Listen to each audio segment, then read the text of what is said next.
And let me pull up the list. Yeah, there we go. All right. Hello. This is episode 11, Cringe Music Podcast. Albums for the week. Pendulum's Immersion. Mirror Master by Young the Giant. And Sean Paul's The Trinity. So, Pendulum, I feel like is a pretty well-established kind of electronic outfit from Australia.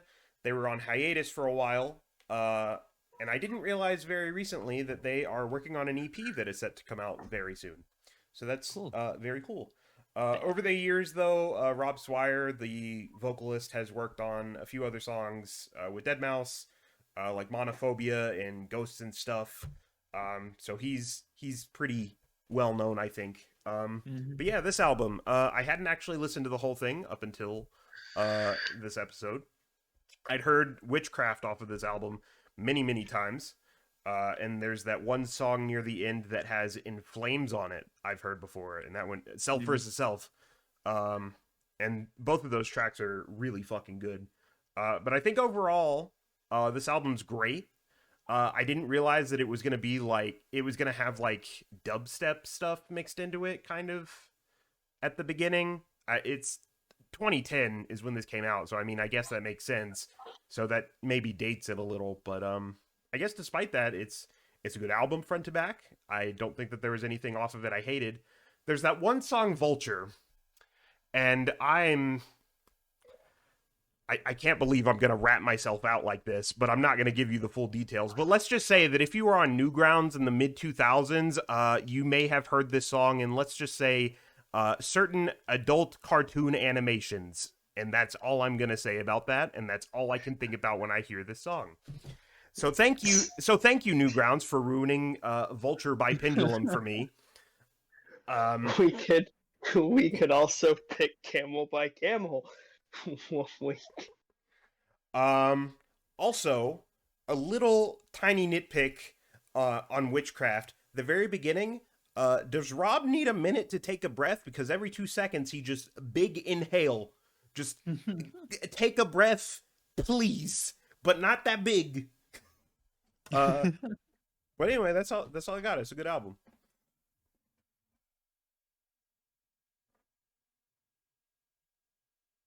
I guess we can talk about mine next.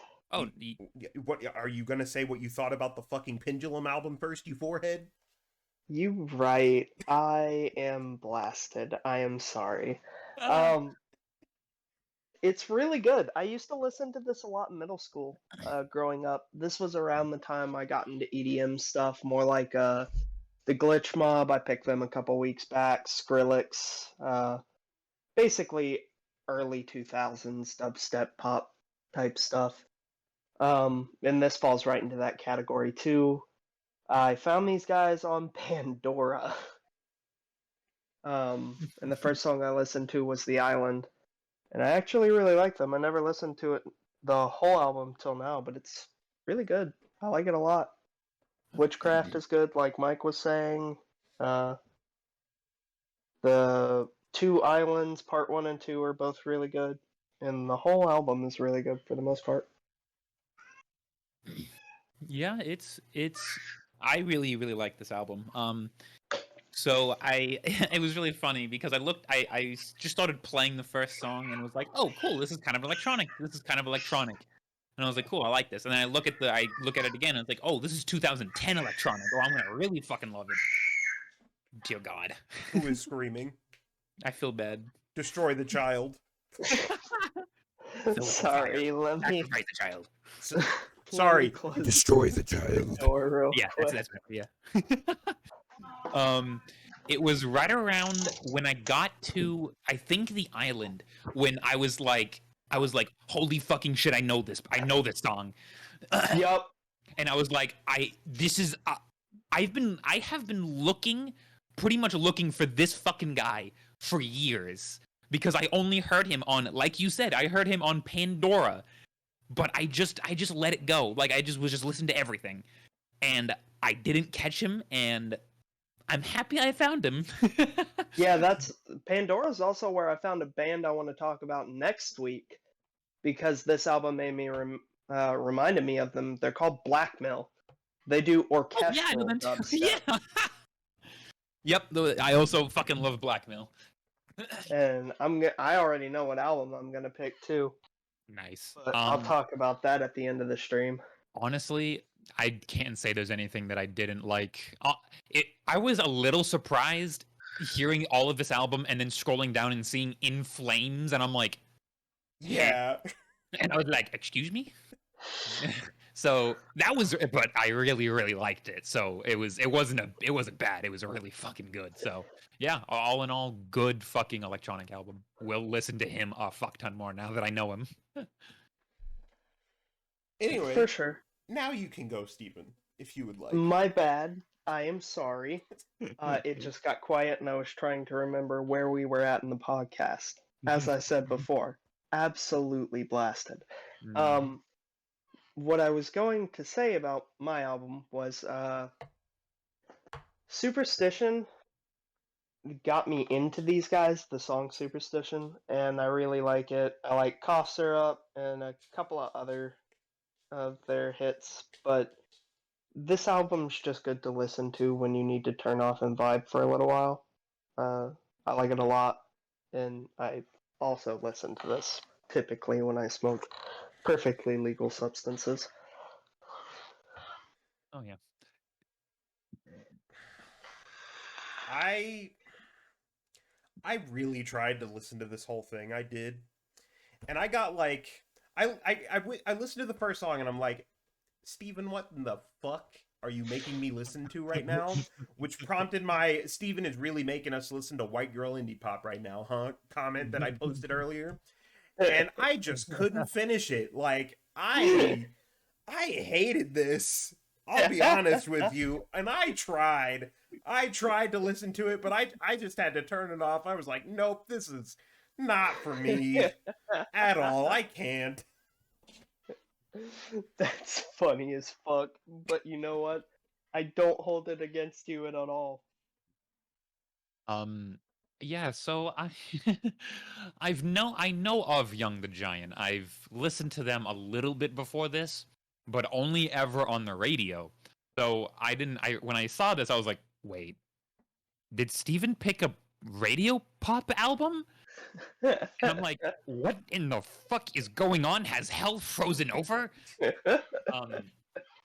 So I don't hate it, but I just can't get into this kind of music. This is just not shit I like. This honestly, when I saw Mike's description, I was like, yep, that's perfect. White girl indie pop. Yep. Looks like y'all finally got to tear into me about an album. We even yet, Conley? Yeah, probably. For now. For now. Oh, fuck, that's funny as shit. I'm gonna pick Britney Spears next. Oh god. At least I like Britney. Yeah, I can do Britney. I can do that radio pop.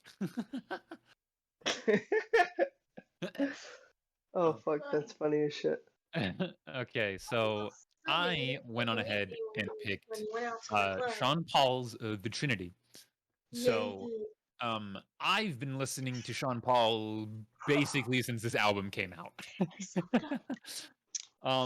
So no wonder I'm a little bit I use of the legal substances a lot. Totally doesn't have anything to do with the influences.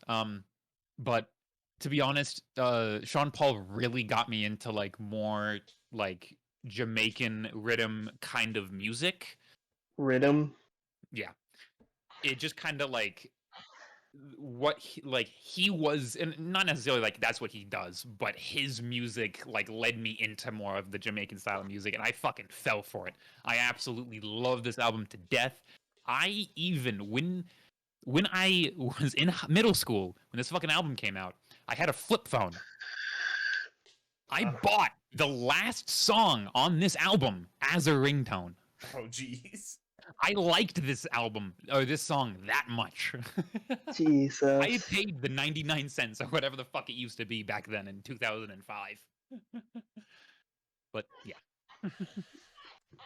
Jesus, dude. I hate to be negative about both of your albums, but I couldn't get into this one either. And the weird thing is, when I was like 7, Temperature was my fucking jam. I love that song. But it was like a guilty pleasure thing for me, I guess. But trying to listen to this whole thing, like, I couldn't do it. I noticed on one of the earlier tracks, he was just kind of repeating the same verse like 7 times in a row. And I was like, this is boring. But yeah, again, I wanted to try to listen to the whole thing, but I just couldn't do it. Fair enough. Yeah, that's fair. Steven, thoughts? So I guess I feel the same way, damn it. I don't know, like when I was 10 or 11, gym class heroes like Maroon 5, Sean Paul, all that, I used to listen to a lot, but now I just don't. I don't really know what it is, but I still listen to shit like Young the Giant, so I don't even know. It's basically 2 steps up from Taylor Swift, but who's counting anyways? I've already picked a Taylor Swift album. Who is counting the steps up at this point? Yeah, that is fair. But I don't like we're it, man. we're not counting the steps up. We're counting the steps down into hell. We are not we're not going up the stairway. No. Are we 2 steps from hell? Yeah, we are. Did you get my pun? I did. It's a good one. I definitely understand your opinions. This is Sean Paul is not something for everyone. It's just fucking not, because literally this is how fucking much I used to listen to this song. I listened to the 3rd track, "We Be Burnin'," which I think is the one you're talking about, Mike. He repeats the chorus a lot. This is actually the clean version, and I was used to the unclean version. And I was like, it threw me for a fucking loop. But yeah, I understand. Anyway, if that's everything we got for the albums, that's albums for the week. I actually have quite a few things that I want to talk about afterwards, which is odd. So this past Saturday, I got to go see Mastodon, Opeth, and Zeal and Ardor. Mostly went to see Zeal and Ardor, and I was disappointed, very much so. Not because their performance was bad, but because of some miscommunication with the start time of the actual show. So tickets said 6:40. I left my house at 6:15. It's about anywhere between a 5 and 10 minute walk from my apartment to the venue. That's pretty fucking good. So I get there, and there's no gigantic line outside, and I can hear Zeal and Ardor playing from outside, and I'm like, what? Excuse me, what? And they're playing a song that I would have wanted to like be there to see them play. So they're like rushing people inside, and I overhear someone else also confused, and they're like, yeah, apparently they started at 6:20. And I'm like, why was this not communicated anywhere? Why are they early? So I have started looking up set lists on this website called setlist.fm so that I know like what songs bands are going to be playing, so I know what to expect. And Zeal and Ardor's set, I already knew was going to be criminally short. They were playing like 5, maybe 6 songs. And I think they were ending their second song. So by the time I get in there, I maybe got to see them play for 5 minutes. But so yeah, that was the disappointing part. I will say Manuel Gagnon, the vocalist for Zeal and Ardor, this man is very angry. Him on stage is something to see. Like, he gets into it, and I'm so mad I didn't get to see that start to finish. A weird thing that he had going on, though, he had 2 mics set up, so one for clean vocals and then one for his screams. But there was something up with the mixing for the scream microphone where you just couldn't hear him at all. It was like too blended into the instrumental, which was kind of a bummer. But I mean, other than that, it was cool to see them for the 5 minutes, I guess. Yeah. They really do need to come back and do a longer set, I will say. That was extremely too short. Criminal. Yeah. Opeth was next, and I've been trying to get into Opeth for years. I've always heard that they're like a very well-respected, kind of up there progressive metal band, and Blackwater Park being one of their best albums, supposedly. I tried to listen to that, and I just can't get into it. It's just way too mellow, and just, I don't know, just something about it I didn't really like. Their performance was good, I'll say that. Their vocalists had some like funny stage banter where like people were yelling, "We love you," and he'd be like, "I love you too, son." That's and like funny. they've been around for 30 plus years at this point, so he'd be like, "Anyway, here's another really old song." But yeah, just not really into it, but their performance was good, I'll say. Mastodon, though, they were last. I've only heard Crack the Sky and Once More Around the Sun in their entirety. I've heard Blood and Thunder off of Leviathan, and I think there's like one song on their first album that I've heard, but I'm not really a huge Mastodon fan, but I like their stuff for the most part. Their fucking set, I was way too sober for that. Like, their visuals were a very accurate representation of what it is to trip balls. Like, I'm going to do my best to describe this here. But you know the Grenier from Warframe? The little tubby dudes with the blade heads? Okay. Imagine a humanoid statue that looks kind of like that mixed with like a Bayonetta enemy. And it's just a 3D render of that, and then like this organic flesh material that is pulsating and rippling and all kinds of like impossible to describe geometry. When they were playing the Tsar off of Crack the Sky, it was a bunch of like Russian themed stuff, and then it would flash and turn demonic, and there's like krakens and shit, and I was not high enough for those visuals. See, that seems like something you would not want to be high though for. Sounds like a bad time, my guy. But their set was great. I kind of forgot that their drummer is also does vocals, and watching him do that live is impressive. Their set was fucking great. It was fantastic, despite the fact that they mostly played stuff off their new album, which I haven't even heard all of. They played a bunch of stuff I'd never heard before, but I didn't care because it was all great. Definitely, it was worth it. It was a great show. In the end. Mastodon's really good. Mastodon's a really good live. Also, Brent had a hat. That he had a hat. That was cool. A hat.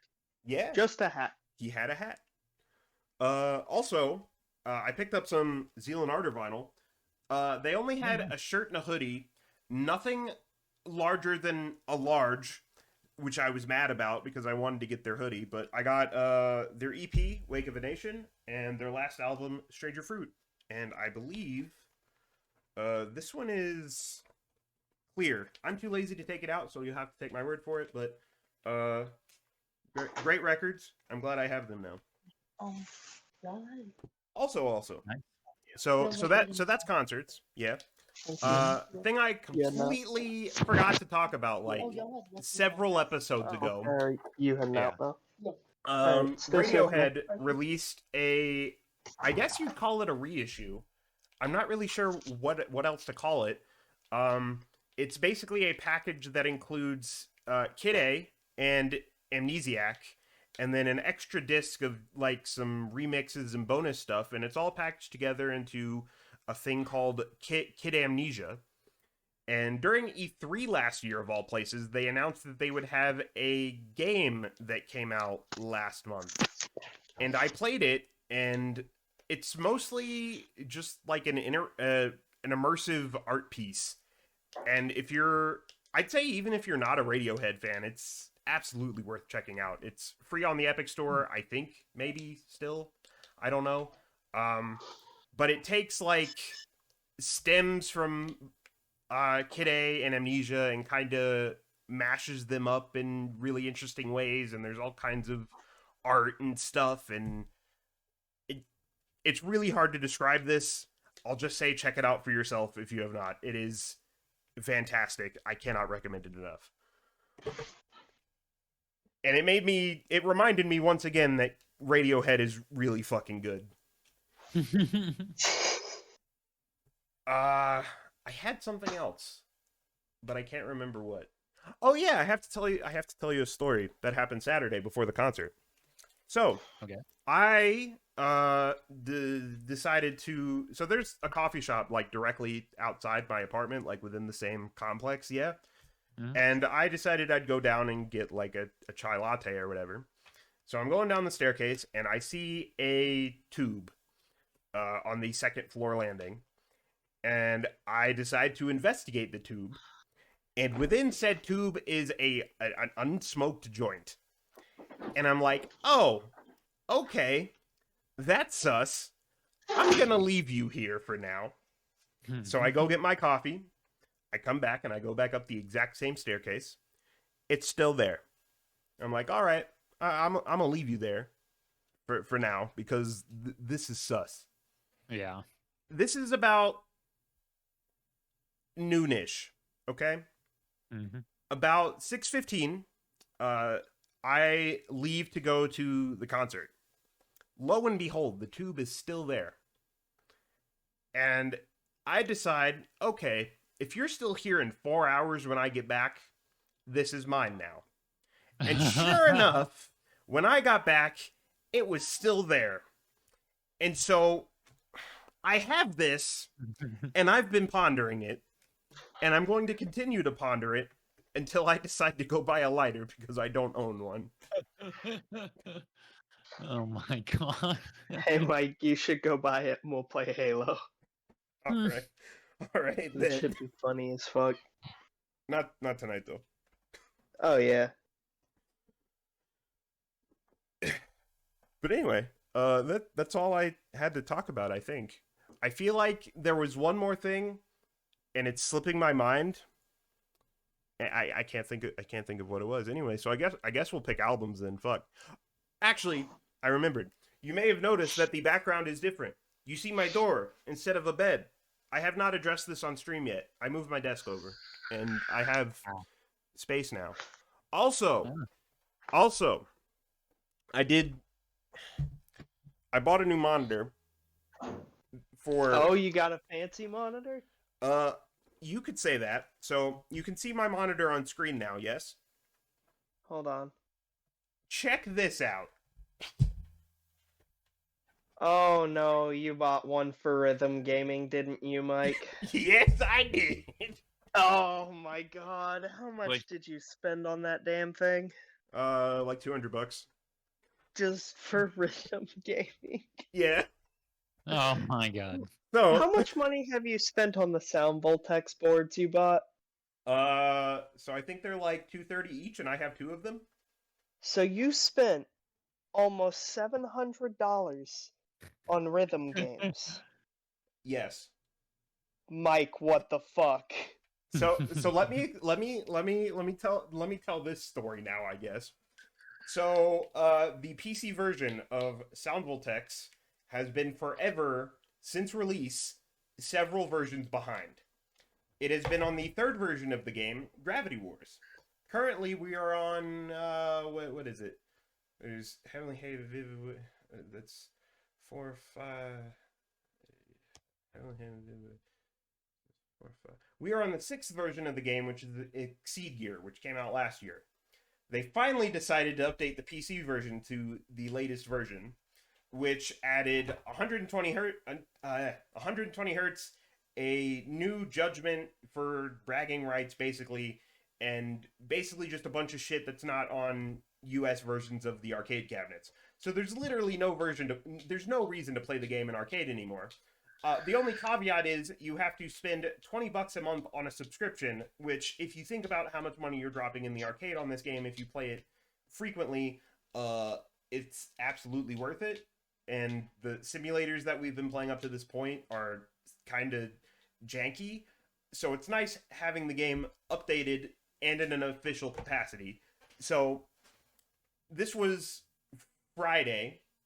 I decided I was going to stream it, and my other monitor, which is now my monitor off to the side, is this curved Samsung monitor that I've been trying to like tilt on its side, but sometimes it'll slide and fall over, and that it just pissed me off for the final time. And I'm like, that's fucking it. I'm buying a monitor that can actually rotate, so I don't have to deal with this shit. And here we are. I bought a monitor for rhythm games. Yes. Was it worth it? 100%. I guess I can't fault you. I literally have a brand new PC, even though I just built mine 5 years ago, and a brand new monitor now, so I can't really fault you, I guess. Anyway. But Jesus Christ, Mike. Yeah. Anyway, now we can pick albums for next week. Okay. Don't know what I want to pick. I'll start. I Okay. will be picking Blackmail's Miracle for my album for next week. Okay. And I think y'all should like this one. I don't think I've talked about Animal Collective yet. I could tell you a story related to that album, so possibly. Kind of like this album. Yeah, fuck it. I'm gonna go with. Okay, so your options are you're either going to hate me or I'm going to throw you for a loop, like I did with Neutral Milk Hotel. Okay. When you say hate me, what do you mean? Yeah, usually qualifies mostly for Steven. Oh god.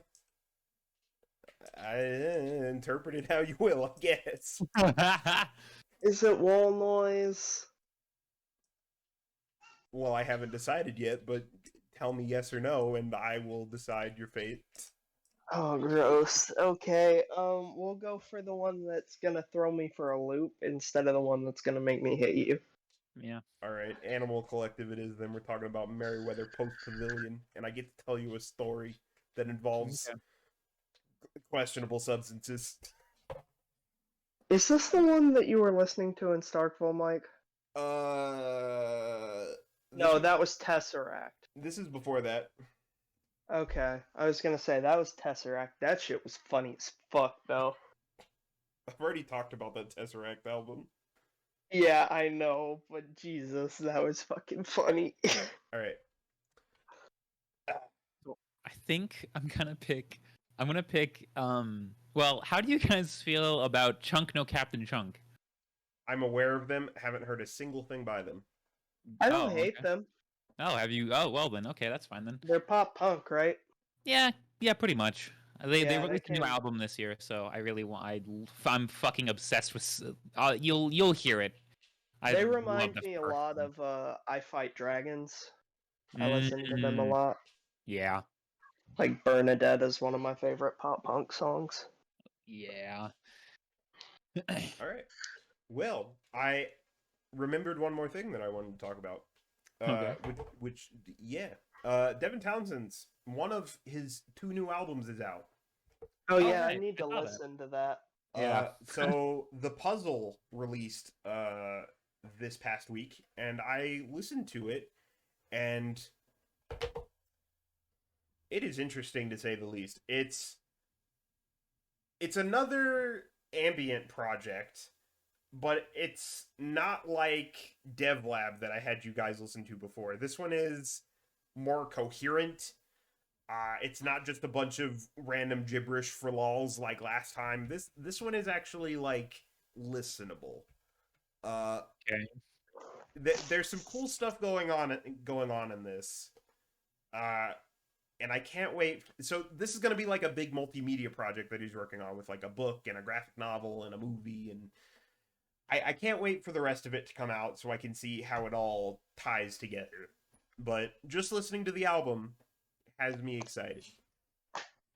Oh, hey, I counted how many phones I have. Uh-huh. Because I keep all of my old electronics, which is probably a bad habit. I have 14. Jesus. Uh-huh.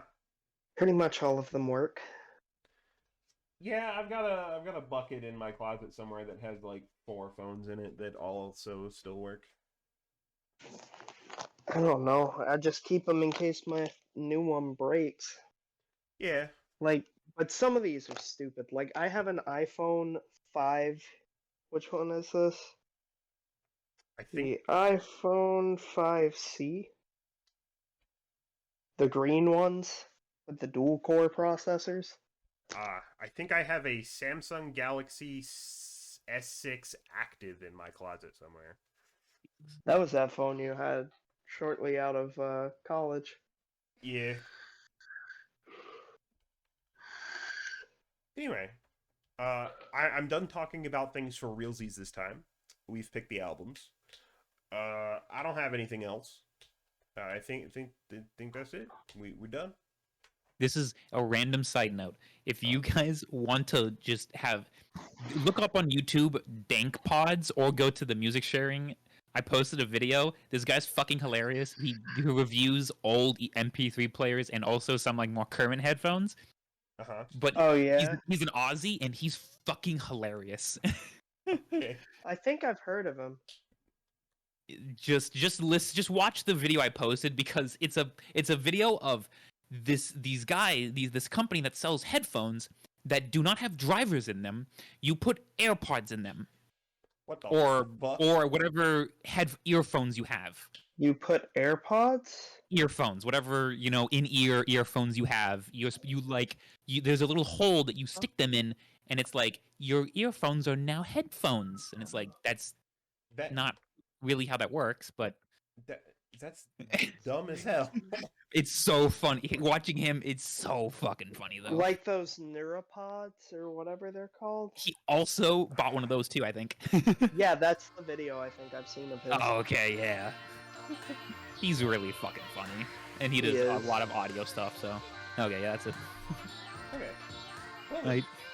catch y'all next time. See y'all next week.